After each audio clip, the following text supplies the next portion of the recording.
আসসালামু আলাইকুম সবাইকে। অনেকে অপেক্ষা করছিলেন আমি কিভাবে বানালাম সেভিংস বক্সটি, এটা দেখার জন্য। তো এই যে বানালাম। ভিডিওটা দেখলে বুঝতে পারবেন কিভাবে বানিয়েছি। খুবই সহজভাবে বানিয়েছি। প্রত্যেকেরই কিছু কিছু সেভিংস রাখা উচিত, কারণ সবারই কিছু না কিছু স্বপ্ন থাকে।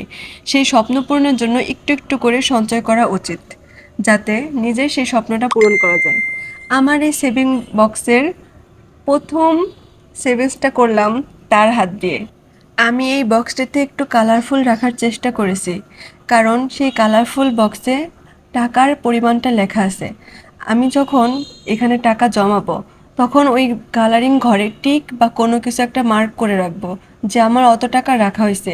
তাহলে কি হবে, নির্দিষ্ট একটা সময় পরে দেখা যাবে আমার প্রত্যেকটা ঘরেই টিক দেওয়া কমপ্লিট হয়ে গেছে।